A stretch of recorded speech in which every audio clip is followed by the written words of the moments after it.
Hello guys, welcome to our channel. இன்னைக்கான நிகழ்வு அந்தியூருக்கு அருகாமையில் ஒரு காடுகளை ஒட்டின மாதிரியான ஒரு சாலை. அந்த ரோட்ல மணியும் கதிரும் ரெண்டு பேருமா வராங்க. திருவிழாவுக்கு போயிட்டு ரிட்டர்ன் வராங்கங்க.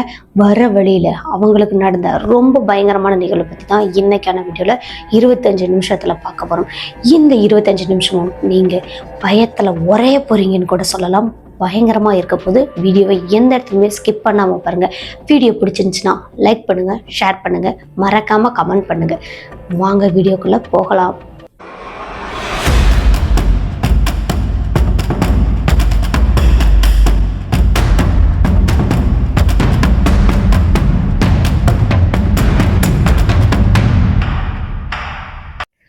நார்மலாகவே அந்த அந்தியூருக்கு அருகாமையில் அந்த காட்டு பகுதியான கிராம சாலை ரொம்ப ரொம்ப அமைதியாக இருக்குமாங்க. அந்த சாலையில் அதிகமான போக்குவரத்து நைட் டைமில் இருக்காதாம். இப்போது இங்கே கதிரும் மணியும் ரெண்டு பேருமே சாயங்காலமே பிளான் பண்ணி போயிருக்காங்கங்க. அங்கே பக்கத்து ஊரில் திருவிழா போட்டிருக்காங்க. அந்த ஊருக்கு போயிட்டு அங்கேயே நம்ம சாயங்காலத்தில் கொஞ்சம் மீனெல்லாம் பிடிச்சிட்டு ரிட்டர்ன் வரும்போது திருவிழாவையும் பார்த்துட்டு வந்துடலாண்டா அப்படின்னு முடிவு பண்ணிட்டு தான் போயிருக்காங்க. பைக்கில் தான் போயிருக்காங்க. இப்போ இவங்க ரெண்டு பேரும் போகிறது வீட்டில் எல்லாருக்குமே தெரியுங்க. அவங்க திருவிழாவுக்கு போகிறாங்கன்ற மாதிரி தான் நினச்சிருக்காங்க. சரி, ஓகே, இவங்க போயிட்டு வரட்டும் அப்படின்னு வீட்லேயும் விட்டுட்டாங்களாம். கதிரும் மணியும் அங்கே போகிறாங்க. மீன் பிடிக்க ஆரம்பிக்கிறாங்க. நிறைய மீன்கள் இவங்களுக்கு கிடைச்சிருக்கு. அது எல்லாம் ஒரு கவர்ல போட்டு அந்த வண்டியிலேயே மாட்டி வச்சுட்டு அதன் பிறகு குளிச்சு முடிச்சுட்டு திருவிழாவுக்கு கலந்துக்கிறாங்க. அங்கே போயிட்டு அன்னதானம்லாம் சாப்பிட்டு முடிக்கிறாங்க. சாமியெல்லாம் பார்த்து முடிச்சுட்டு நைட்டு 10:30 மணிக்கு வீட்டுக்கு போகலாம் அப்படின்னு பைக்கை எடுக்கிறாங்க. இப்போ பைக்கை எடுத்துக்கிட்டு அந்த காடுகளை ஒட்டின மாதிரியான அந்த ரோட்டில் தான் வரணும். அந்த ரோடு ரொம்ப மரண அமைதியாக இருக்குமாங்க. இந்த சின்ன சின்ன பூச்சிங்க கத்தும் பார்த்தீங்களா, அந்த சத்தம் மட்டும்தான் கேட்குமா. ஆனால் இவங்க வர அந்த டைமுக்கு அந்த சத்தம் கூட கேட்கவே இல்லையா. இவங்களோட பைக்கோட அந்த சவுண்டு மட்டும்தான் இருக்குது. ஹெட்லைட் வெளிச்சம் மட்டும்தான் தெரியுது. இப்போது இந்த சத்தங்கள் எதுவுமே கேட்காத போதே இங்கே கதிருக்கு செம்மையாக பயம் வர ஆரம்பிச்சிருச்சு. பின்னாடி உட்காந்துட்டு இருந்த அந்த மணி கையில் ஒரு பீர் பாட்டிலும் வச்சுருந்துருக்காருங்க. அந்த பீரை கொஞ்சம் கொஞ்சமாக குடிச்சிக்கிட்டும் வந்திருக்காரு. டேய், அமைதியாக தான் வையேண்டா, வீட்டு பக்கத்தில் போய் கூட குடிச்சிக்குவியாண்டா, ஏன்டா இப்படி தொல்லை பண்ணுற அப்படின்னு கதிர் சொன்னாலுமே மணி அதை கேட்கவே இல்லை. தொடர்ந்து பைக்கில் உட்காந்துட்டே குடிச்சிட்டே வந்துட்டு இருந்திருக்காரு. இங்கே முன்னாடியும் மீன் இருக்குது. இந்த ரெண்டையும் வச்சுக்கிட்டே இந்த கதிர் ரொம்ப ஜாக்கிரதையாக வண்டி ஓட்டிட்டு போயிட்டுருக்காரு. அப்போது அந்த ரோட்டோட ஓரத்துலங்க சைடில் ஒரு பொண்ணு உட்காந்துட்டு இருக்கிறாங்க. பொண்ணுக்கு பக்கத்தில் ஒரு தலவாழை இலை போட்டு விருந்து வச்ச மாதிரியும் இருக்குது. இந்த நடுக்காட்டுக்குள்ளே இந்த காட்டு ரோட்டில் இப்போ இந்த நேரத்துக்கு ஒரு பொண்ணு உட்காந்து சாப்பிட்டுட்டு இருக்கிற மாதிரி இருக்கே அப்படின்னு கதிர் வண்டியை கொஞ்சம் ஸ்லோவாக ஓட்டுறாரு. அந்த ஹெட்லைட் வெளிச்சதெல்லாம் நல்லா பார்க்குறாரு. இவர் பார்க்கும்போது அது சாதாரண பொண்ணு மாதிரி தான் தெரிஞ்சிச்சு. இப்போ பக்கத்தில் நெருங்கி போகவே அந்த இடத்துல இருந்த அந்த பொண்ணோட உருவம் பயங்கரமான பேயாக மாறுது. இந்த பேய் உருவத்தை பார்த்ததும் கதிருக்கு தூக்கி வாரி போட்டுச்சு. கூடவே அந்த தலவாழை இலை இருக்குது பார்த்தீங்களா, அதில் அங்கங்கே ஃபுல்லாக பிரியாணிகளாகவும் அந்த லெக் பீஸாகவும் வச்சுட்டு இருந்தது. தூரத்துலேருந்து பார்க்கும்போது அந்த மாதிரி இருந்துச்சு. இப்போ பக்கத்தில் நெருங்கி வரவே ஃபுல்லாக பச்சை கறியாக இருக்கிற மாதிரி இருக்குங்க. அதுவும் நிறைய ரத்தமெல்லாம் ஓடிட்டு இருக்கிற மாதிரி இருக்குது. இந்த ரோடே ஃபுல்லாக ரத்தமாக இருக்கிற மாதிரி இருக்குது. இதை பார்த்த கதிருக்கு குழப்பமாயிடுச்சு, ரொம்ப பயமாயிருச்சு. அந்த பொண்ணோட முகத்தையும் மறுபடியும் திரும்பி பார்க்குறாரு. அந்த பேய் முகத்தில் அப்படியே வாயிலேருந்து ரத்தம் சொட்டிட்டு இருக்குங்க. ஃபுல்லாக முகமே ரொம்ப விகாரமாக இருக்குது. கண்ணெல்லாம் வெள்ளை விழி மட்டும்தான் இருக்குது. ரொம்ப பயந்து போயிட்டாரு கதிர். இந்த பயத்தை அவரால் வெளி சொல்லவே முடியல. டேய் மணி, அங்கே பாருடா அப்படின்னு சொல்கிறாராம். ஆனால் அங்கே கதிர் திரும்பி பார்க்கும்போது அந்த இடத்துல உட்காந்துட்டு இருந்த அந்த பொண்ணோட உருவம் எதுவுமே இல்லை. இப்போ மணியும் பார்க்குறாரு, அவருக்கும் எந்த ஒரு உருவமுமே தெரியல. சரி, என்னடா யாருக்குமே தெரியல இந்த உருவம் அப்படின்னு இங்கே தொடர்ந்து கதிர் பைக்கை ஓட்ட ஆரம்பிக்கிறார். கொஞ்சம் தூரம் போனதும் மறுபடியும் ஒரு பயங்கரமான வாசம். என்னன்னா, இந்த பிரியாணிக்கு தாளிக்கும் போது பயங்கரமாக அந்த மசாலா ஸ்மெல் எல்லாம் வரும்ல, அந்த மாதிரி ஸ்மெல் அடிக்குதாங்க. டேய், மறுபடியும் எனக்கு எங்கேருந்தோ அந்த ஸ்மெல்லு வருதுடா, இந்த காட்டுக்குள்ளே பிரியாணி ஸ்மெல் அடிக்குதுடா, அதுவும் இந்த நேரத்தில்டா அப்படின்னு பேசிக்கிட்டே வரும்போது சடனாக இவங்களோட பைக்குக்கு முன்னாடி தாங்க அந்த ரோட்டில் குறுக்காட்டினபடி ஒரு பொண்ணு காலை நீட்டி போட்டு உட்காந்து அந்த பிரியாணி சாப்பாடை ரொம்பவே பயங்கர பசியில் இருக்கிற மாதிரி வெறி பிடிச்சி சாப்பிட்ற மாதிரி ரொம்ப பயங்கரமாக சாப்பிட்டுட்ருக்கு. இந்த சாப்பிட்ற அந்த உருவத்தை பார்த்த கதிர் நடுங்கி போயிட்டார். பைக் அந்த இடத்துல சடன் பிரேக் போட்டு நிறுத்திட்டார். இப்போ மணியும் பயங்கர போதையில் இருக்கிறார். அவர்கிட்டையும் எதுவுமே நம்ம சொல்ல முடியாது. அவரே ஆல்ரெடி தள்ளாடி நடந்துட்டுருக்கார். போதையில் போய் ஏதோ ஒன்றுனா என்ன பண்ணுறது அப்படின்னு மணியை கூப்பிடவே இல்லையா. கதிர் மட்டும் நின்று அந்த ஹெட்லைட் வெளிச்சத்தில் பார்த்துட்டே இருந்திருக்காருங்க. அந்த உருவமும் கதிரை பார்த்துட்டே இருந்திருக்கு. ஒரு செகண்டில் பைக்குக்கு பக்கத்தில் வந்து நின்றுட்டு, எனக்கு அந்த பிரியாணி மட்டும் பத்தலை, இன்னும் எனக்கு கறி வேணும், இன்னும் எனக்கு கறி வேணும், நீ வரியா அப்படின்ற மாதிரி கூப்பிடுதுங்க. என்னடா நம்மளை கூப்பிடுது அப்படின்னு பதறி போன கதிர், இந்த மீனையாவது எனக்கு கொடுக்குறியா, எனக்கு மீனையாவது கொடுக்குறியா, பச்சை மீனுங்க, அது அப்படியே வேணும்னு கேட்டுட்டு இருக்குது. இப்போ கதிர் அந்த மீனை எடுக்கலாமா வேணாமான்னு யோசனை பண்ணுறதுக்குள்ளேயுமே அந்த இடத்துல அந்த பைக்கில் இருந்த அந்த மீன் ஒன்று கூட இல்லைங்க. ஃபுல்லாக அப்படியே கவரோட காணா போயிடுச்சு. கவரோட காணா போனதுமே இன்னும் நடுங்கி போயிட்டார். எங்கடா போயிருக்கோம் அப்படின்னு சுற்றி அந்த பைக்கை மட்டுமே ஹெட்லைட் வெளிச்சத்தை திருப்பி பார்க்குறாருங்க. அந்த நடு ரோட்டில் உட்காந்துட்டு இருந்தா அந்த உருவம் தான், அந்த தலவாழை இலையில தான் மீனை பச்சையாகவே கட்டிச்சு இழுத்துட்ருக்குங்க. செம்ம பயம். இந்த மாதிரியான நிகழ்வு நைட்டு நேரத்தில் உங்களுக்கு நடந்தால் நீங்கள் எந்த மாதிரி ஃபீல் பண்ணுவீங்க? அதை விட 3 மடங்கு பயந்து போய் கதிர் அந்த இடத்துலேருந்து ஓடுனா போதுன்ற மாதிரி நினச்சிட்டு இருந்திருக்காரு. இந்த வீடியோ தொடர்ந்து பார்க்கணும், கதிர்க்கு என்ன நடந்துச்சு அப்படின்றத தெரிஞ்சுக்கணுன்னா நம்மளோட சினோ ஸ்டோரிஸை மறக்காமல் சப்ஸ்கிரைப் பண்ணிக்கோங்க. பக்கத்தில் உள்ள பெல் ஐக்கானில் ஆள் கொடுத்து வச்சுக்கோங்க. வாங்க கதிர்க்கு என்ன நடந்துச்சுன்றதை தொடர்ந்து பார்க்கலாம். இப்போ கதிர் என்ன செய்யலாம், என்ன பண்ணலாம் அப்படின்றத யோசிக்கிறதுக்குள்ளுமே பின்னாடி உட்காந்துட்டு இருந்த அந்த மணி கீழே இறங்கிட்டார். இறங்கினவர் போதையில் தள்ளாடி நடந்துட்டு இருக்காரு. கையில வேற ஒரு பீர் பாட்டிலையும் வச்சிருக்காரு. டே எங்கடா போற, வந்து உட்காருடா, ஏற்கனவே நான் பயந்து போயிருக்கேன்டா, ஏன்டா என்ன இந்த மாதிரி தொல்லை பண்ற அப்படின்னு பேசிக்கிட்டே மணியை போய் பிடிக்கலாம் அப்படின்னு பைக்ல இருந்து இறங்குறாராம்.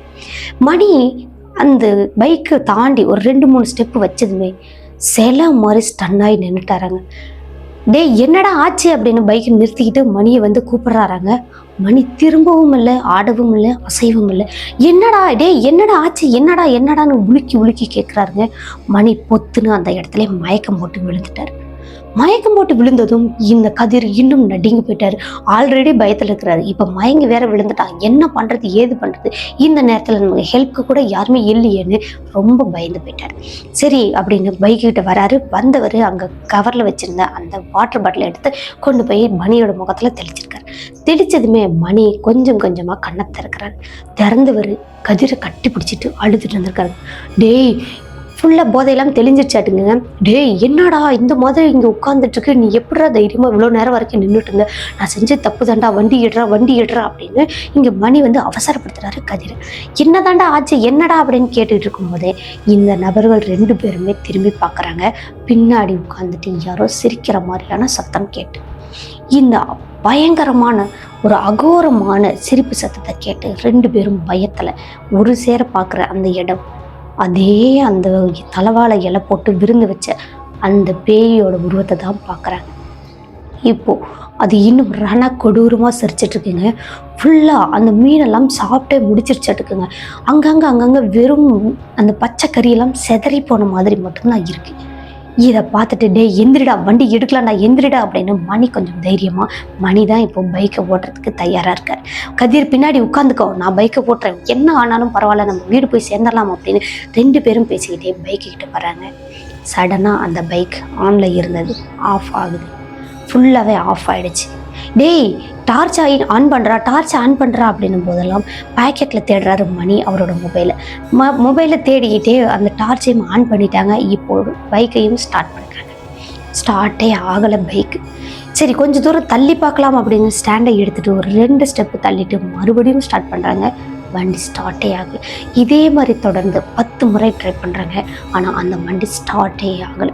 ரொம்ப பயந்து போய் யாருக்காவது ஃபோன் பண்ணலாம், நமக்கு ஹெல்ப் பண்ணுற ஆள் யாராவது இருப்பாங்க, ஊர்லேருந்து வர சொல்லலாம் அப்படின்னு மொபைலை எடுத்து ஃபோன் நம்பர் தேடுறாங்க.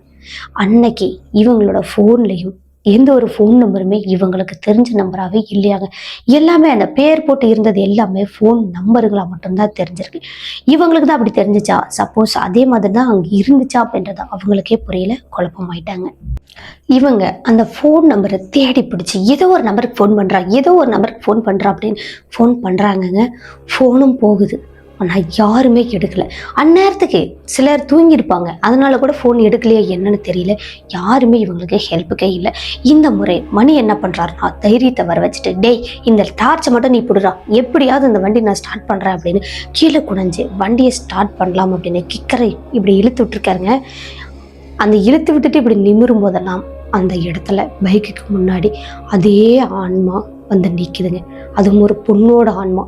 இப்போது அந்த பொண்ணோட முகம் ஃபுல்லாகவே ஒரு வெளுத்த மாதிரியும் இல்லாமல் ஒரு சாம்பல் கலரும் இல்லாமல் அது ஒரு விகாரமாக இருந்திருக்கு.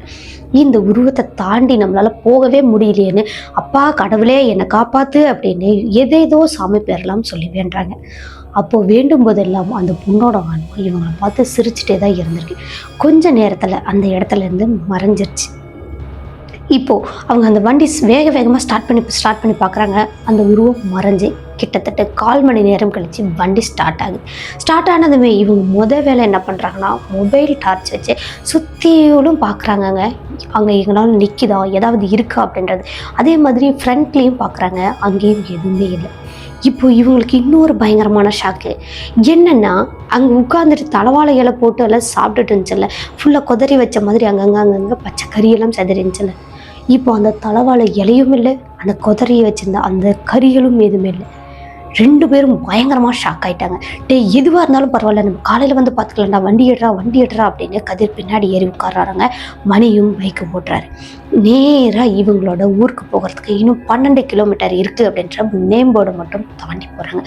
இன்னும் 12 கிலோமீட்டர் இருக்கடா, எப்படின்னா நம்ம போகிறது அப்படின்னு பேசிட்டு போகும்போது திடீர்னு கதிருக்கு பின்னாடி ஹெவி வெயிட்டாக ஃபீல் பண்ணுறாங்க.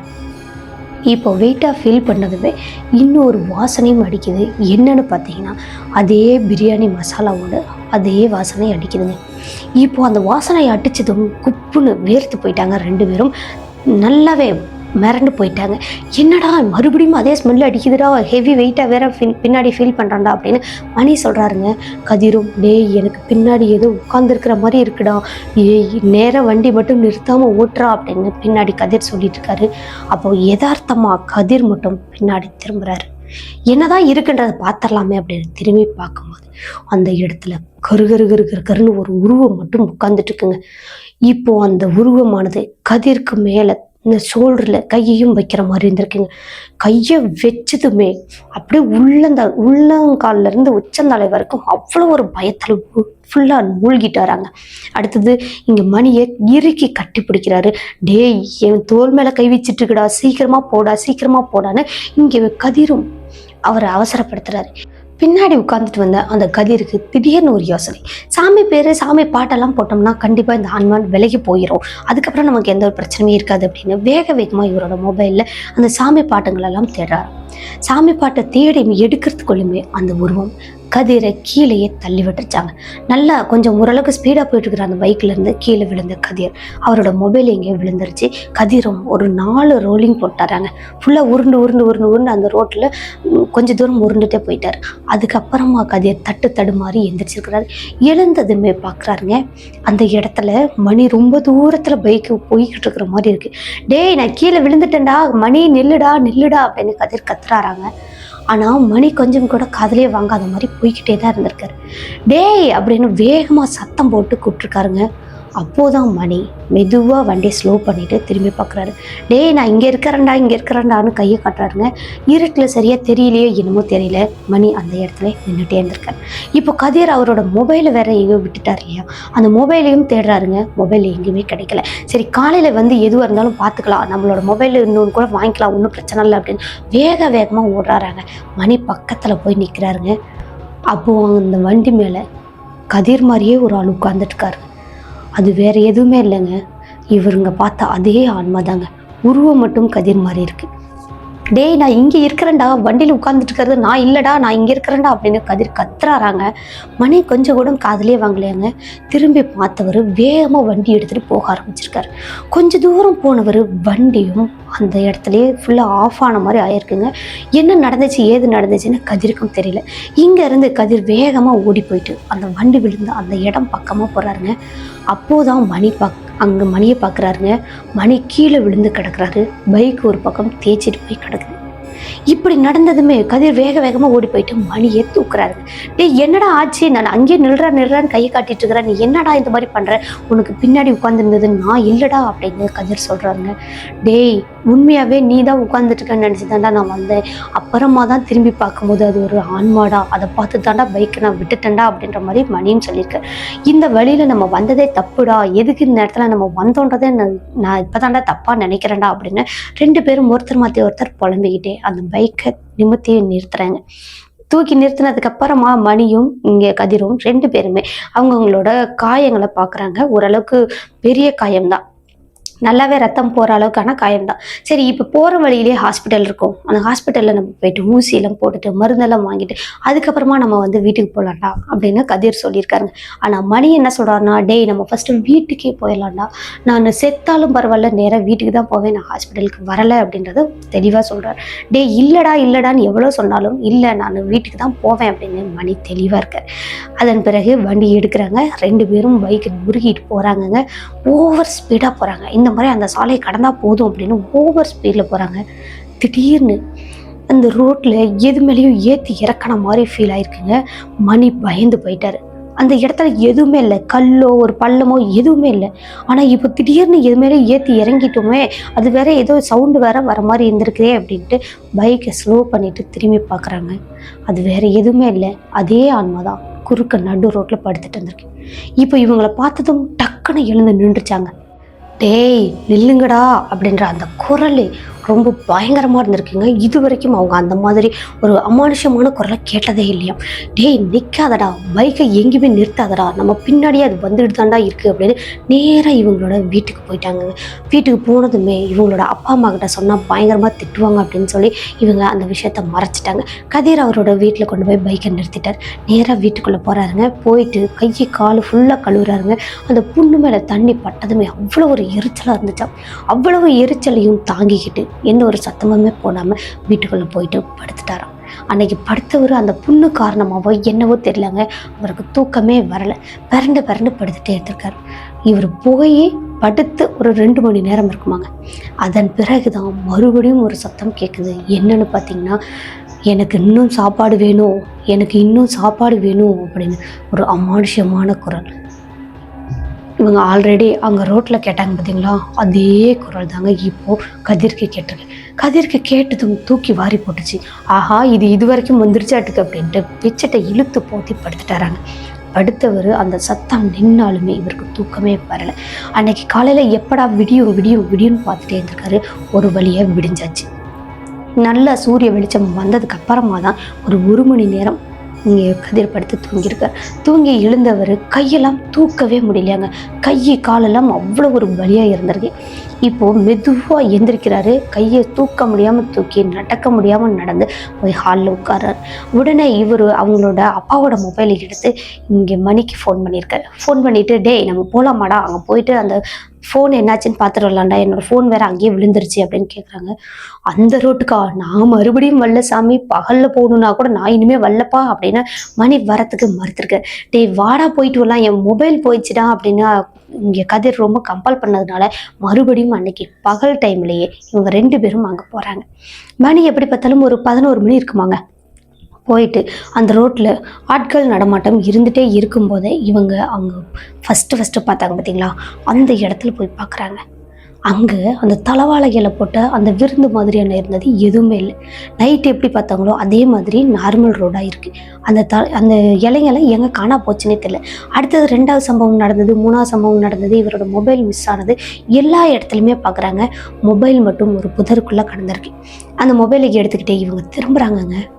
சட்டன்னா இவங்க கண்ணுக்கு மட்டும்தான் தெரியுதுங்க, ஒரு கருப்பான ஒரு உருவம் காத்தோட காத்தா கரைஞ்சு போகிற மாதிரியே தெரிஞ்சிருக்குங்க. நடுங்கி போயிட்டாங்க. டேய் பட்ட பகல்லையேடா அப்படின்னு வேகமாக பைக்கை எடுத்துக்கிட்டு இவங்க போகிறாங்கங்க. இவங்களுக்கு பின்னாடியே ஒரு பெரிய சுழல் காற்று மாதிரி வந்துட்டே இருந்திருக்குங்க. ரொம்ப தூரம் அந்த காற்று பெரிய சுழல் காற்றா வந்துட்டே இருந்தது. அதன் பிறகு அப்படியே அந்த காற்றெல்லாம் மறைஞ்சு போயிடுச்சு. டேய் பாத்தியா, பட்ட பகல்லையே நம்ம துரத்திட்டு வருதுடா, டேய் இது பேய் காற்று தாண்டா, கண்டிப்பாக இது பேய் காற்று தாண்டா அப்படின்னு பயத்தில் 2 பேரும் கத்திக்கிட்டு பேசிக்கிட்டே போகிறாங்க. போகிற வழியிலே ஹாஸ்பிட்டல் இருக்குது. அந்த ஹாஸ்பிட்டலில் போயிட்டு ஃபஸ்ட்டு புண்ணெல்லாம் காட்டுறாங்க. ஏன்னா காலையிலே எந்திரிக்கவே முடியாமல் கஷ்டப்பட்டார் இல்லையா அந்த கதிர். அடுத்து அங்கே போயிட்டு ஊசியெல்லாம் போட்டு மருந்து மாத்திரை எல்லாம் வச்சுட்டு கட்டு போட்டுட்டாங்க. இப்போ இந்த கட்டை நம்ம வீட்டில் மறைக்கணுமே, என்ன பண்ணுறதுன்றதை தான் யோசிக்கிறாங்களே தவிர நடந்த விஷயத்த வீட்டில் சொல்லலாம் அப்படின்றது இவங்களுக்கு தோணவே இல்லை. சரி பரவாயில்ல அப்படின்னு கட்டெல்லாம் பெரிய கட்டாக போட்டிருக்காங்க. போட்டுட்டு வீட்டுக்கு போகிறாங்க. அங்கே போயிட்டு டேய் காலையில் நல்லா தாண்டா போனேன், இப்போ என்னடா கட்டு போட்டு வந்துருக்குற, என்னடா ஆச்சு அப்படின்னு கதிரோட அம்மா கேட்குறாங்க. இல்லைம்மா நைட்டே எனக்கு கீழே விழுந்துட்டேன், இருட்டில் வரும்போது பைக்கு ஸ்லிப்பாகி விழுந்துட்டேன் அப்படின்றத சொல்லியிருக்காரு. சரி ஓகே அப்படின்னு அவங்களோட அம்மாவும் அங்கே கதிருக்கு மாத்திரை எல்லாம் கொடுத்துட்டு அதன் பிறகு கதிரை போய் படுக்க சொல்லியிருக்காங்க. கதிரும் ரொம்ப டயர்டாக இருக்குன்றதுனால நல்லாவே படுத்து தூங்கிட்டாராம். இங்கே மணியும் அவரோட வீட்டுக்கு போகிறாரு. சேம் அவங்க வீட்லேயும் அதே மாதிரி தாங்க. என்னடா இவ்வளோ பெரிய கட்டு போட்டிருக்கேன், என்னாச்சு ஏதாச்சு அப்படின்லாம் கேட்குறாங்க. மணியாவது அப்பாவாவது அவருக்கு நடந்த விஷயங்களை சொல்லியிருக்கலாம். ஆனால் அவருமே அந்த விஷயங்களை சொல்லவே இல்லை. 2 பேருமே சேர்ந்து வீட்டில் மறைச்சிட்டாங்க. அன்னைக்கு நைட்டு 2 பேரும் சந்தித்து பேசிட்டு டேய் இது நான் வீட்டில் சொல்லலை, எங்கள் வீட்டிலலாம் கேட்டாங்க, நான் இந்த மாதிரி தான் சொல்லியிருக்கேன் அப்படின்னு 2 பேரும் மாற்றி அவங்களோட விஷயங்களை பரிமாறிட்டு அதன் பிறகு வீட்டுக்கு போகிறாங்க. இப்போ வீட்டுக்கு போயிட்டு கொஞ்ச நேரத்துலேயே சாப்பிட்டு முடிச்சுட்டு கதிர் வெளியே உட்காந்து மொபைல் பார்த்துட்ருக்காரு. அந்த மொபைல் பார்த்துட்டு இருக்கும்போதே இவருக்கு சைடில் இவங்க வாசப்படியில் உட்காந்து பார்த்துட்ருக்காருங்க. அதே மாதிரி இவருக்கு பக்கத்துலேயே வாசப்படியிலேயே யாரோ உட்கார்ற மாதிரி இருந்திருக்குங்க. அதுவும் ஒரு ஆளோட உருவம் மாதிரி எதுவும் தெரியல, ஒரு மங்கலாக மட்டும்தான் தெரிஞ்சிருக்கு. இவர் மொபைல் பார்த்துக்கிட்டே அந்த உருவம் பக்கத்தில் வருதுன்றதை நல்லா கவனிச்சிருக்காரு. அதன் பிறகு மொபைலில் கொஞ்சம் பிரைட்னஸ்லாம் கம்மி பண்ணிட்டு இப்படி திரும்பி பார்க்குறாராங்க. அந்த இடத்துல ஒரு செகண்டில் அந்த கொடூரமான முகத்தை பார்த்துட்டாராம். பார்த்தவர் மொபைலை தூக்கி எரிஞ்சிட்டாரு. ஆல்ரெடி அது உடஞ்சி போய் பாதி டிஸ்பிளே போயிடுச்சு. இப்போ அது தூக்கி எரிஞ்சதும் முழுசுமே பிளாக் ஆகிடுச்சுங்க. இவர் வேகமாக வீட்டுக்குள்ளே எந்திரிச்சு ஓடலான்னு ட்ரை பண்ணுறாரு. ஆனால் இவரோட காலை யாரோ பிடிச்சி கீழே இழுத்து விட்ட மாதிரி இழுத்து விட்டுச்சு. நேராக வாசப்படியிலேருந்து சறுக்கிட்டு போய் ரோட்லேயே விழுந்துட்டாரா. இவரோட மொபைல் ஒரு பக்கம் கிடக்குது, இவர் ஒரு பக்கம் கிடக்குறாரு. இப்போது அந்த நபர் இப்படி குப்புற விழுந்தவர் திரும்பி நிமிர்ந்து பார்க்குறாருங்க. அந்த இடத்துல யாருமே இல்லை. அதுக்கு பதிலாக அவங்களோட அம்மா தான் என்னடா இங்கேருந்து அங்கே போய் விழுகுற, என்னாச்சு திடீர்னு உனக்கு என்னாச்சு இப்படி போய் விழுகுறிய அப்படின்னு அவங்களோட அம்மா தான் பதறி போய் கேட்குறாங்க. ஒன்றும் இல்லைம்மா கால் ஸ்லிப் ஆயிடுச்சுமா அப்படின்னு சொல்லிட்டு இந்த நபர் எழுந்துட்டு அதன் பிறகு மொபைலும் எடுக்கிறாரு. ஃபுல்லாக டிஸ்பிளே போயிடுச்சு. இதுக்கப்புறம் அதை யூஸ் பண்ணவே முடியாது. சரி அம்மா இது டிஸ்பிளே வேற போயிடுச்சுமா, நான் வேலை கீழே போட்டுட்டேம்மா, இது மாற்றி கொடுமா அப்படின்னு சொல்லிட்டு அந்த நபர் வீட்டுக்குள்ளே போகிறாருங்க. கேஷுவலாக போயிட்டு ஃபோனை வச்சுட்டு அவரோட கட்டில் போய் படுத்துட்டாரு. அப்பாடா இதுக்கப்புறம் நம்மளால சமாளிக்க முடியாதுடா அப்படின்னு படுத்துட்டாரு. ஃபேனெல்லாம் போட்டு தாங்க படுத்திருக்காரு. நல்லா ஓரளவுக்கு தூக்கம் பிடிக்கிற அந்த நேரத்தில், ஓரளவுக்கு தூக்கம் வர அந்த நேரத்தில் இவருக்கு யாரோ இவரோட காதுக்கு பக்கத்தில் வெளியே வா வெளியே வான்னு கூப்பிடுற மாதிரி இருந்திருக்கு. என்னடா நம்மளை இந்நேரத்துக்கு யாரும் வெளியவான்னு கூப்பிடுற மாதிரி இருக்குது அப்படின்னு இவரும் தூக்கத்திலேயே எழுந்து வெளியே வந்துடுறாங்க. வெளியே மெயின் டோர் ஓப்பன் பண்ணலாம் அப்படின்னு பண்ணுறாருங்க. அந்த கொஞ்சமாக கதை ஓப்பன் ஆனதுமே அந்த இடத்துல அதே உருவம், அதே பொண்ணோட ஆன்மா அங்கே நின்றுட்டு இருந்திருக்கு. இந்த உருவத்தை பார்த்தவர் அந்த தூக்கத்திலேருந்து டக்குன்னு வெளியே கத்துன்னு கத்திருக்காருங்க. பயங்கரமாக கத்திருக்காரு. இவர் கத்துற அந்த சத்தத்தை கேட்டுட்டு அவங்களோட அம்மா அப்பா எல்லாருமே எழுந்துட்டு லைட்டெல்லாம் போட்டுட்டு என்னடா அப்படின்னு ஓடி வராங்கங்க. அவர் மெயின் டோர் கொஞ்சம் ஓப்பன் பண்ணி வச்சுட்டே தானே கத்திருக்காரு. அப்போ மெயின் டோர் வழியாகவும் பார்க்குறாங்க. அவங்களுக்கு எதுவுமே தெரியல. ஆனால் இவர் கத்திக்கிட்டே இருந்திருக்காரு. ஒன்றும் இல்லை அப்படின்னு சமாதானம் பண்ணி அந்த நபரை கதிரை கொண்டுட்டு சேர் மேலே உட்கார வச்சு தண்ணியெல்லாம் கொடுத்துட்டு என்னடா என்ன ஆச்சு அப்படின்னு கேட்குறாங்க. இதுக்கு மேலேயும் நம்ம வீட்டில் சொல்லாமல் இருந்தால் நம்மளோட தப்பு தான் அப்படின்னு அவங்க நடந்த விஷயம் எல்லாத்தையுமே கதிர் அவங்களோட அம்மா அப்பா கிட்ட சொல்லிட்டாராம். இந்நேரத்தில் நடந்த விஷயத்த சொல்கிறியே, கொஞ்சம் முன்னாடியே சொல்லியிருக்க கூடாதா அப்படின்னு 2 பேருமே திட்டிருக்காங்க. அதன் பிறகு மணிக்கும் நடந்த விஷயத்த கதிர் சொல்லியிருக்காரு. இந்த மாதிரிலாம் அவனுக்கும் நடக்குதான், என்ன பண்ணுறதுனே தெரியலமா அப்படின்னு சொன்னதுமே அவங்களோட அப்பா அம்மா 2 பேருமே என்ன சொல்கிறாங்கன்னா, சரி இன்னைக்கு நைட்டு படுடா, காலையில் நம்ம இதுக்கு ஒரு முடிவு பண்ணிக்கலாம், நான் யோசனை பண்ணிட்டேன், எதுவாக இருந்தாலும் காலையில் பண்ணிக்கலாம் அப்படின்ற மாதிரி அவங்களோட அப்பா சொல்லியிருக்காரு. சரின்னா அன்னைக்கு கதிர் அவங்களோட அப்பா அம்மா கதிர் 3 பேருமே ஹால்லேயே படுத்துட்டு இருக்காங்க.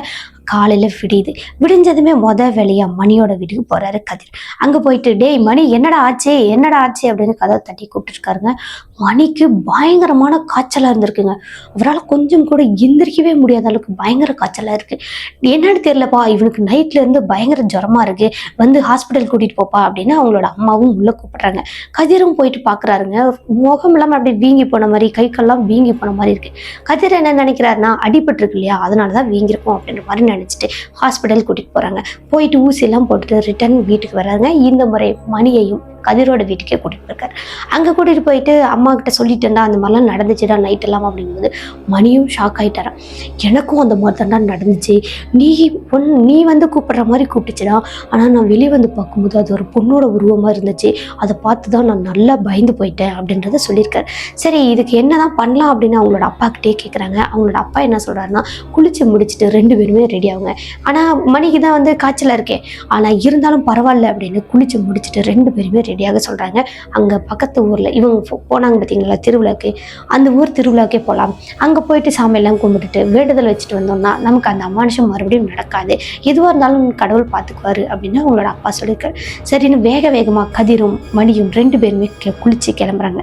நேராக இவங்க அந்த திருவிழா நடந்த அந்த ஊருக்கே போகிறாங்க. ஆனால் மணியால் நிற்க முடியல, நடக்க முடியல, ரொம்ப டயர்டாக ஃபீல் பண்ணியிருக்காரு. இருந்தாலும் பரவாயில்லன்னு கதிர் தான் அவரை கைத்தாங்களாக கூட்டிகிட்டு போயிட்டு அங்கே சாமியெல்லாம் கும்பிட வச்சுருக்காங்க. சாமி கும்பிட்டு சாமி பேர்லேயே அர்ச்சனையெல்லாம் பண்ணி முடிச்சுட்டு வேண்டுதலும் வச்சுட்டு ரிட்டர்ன் வீட்டுக்கு வரலாம் அப்படின்னு திரும்பும்போது தான் அந்த இடத்துல சாமி வந்து ஒரு நபர் சொல்கிறாருங்க, நீங்கள் இப்போ தப்பிச்சிட்டீங்க, மறுபடியும் அதே மாதிரி அமானுஷம் நடந்துச்சுன்னா கண்டிப்பாக நீங்கள் வந்து அந்த பேய்கிட்ட இருந்து தப்பிக்கவே மாட்டீங்க, இந்த முறை உங்களை காப்பாற்றியாச்சு, இதுக்கப்புறம் கவலைப்படாமல் போங்க, ஆனால் மறுபடியும் இந்த மாதிரியான ரிஸ்க்கான வேலையை செய்யக்கூடாது அப்படின்னு அந்த சாமி வந்து அந்த நபர் இவங்களை பார்த்து சொல்லியிருக்காங்க.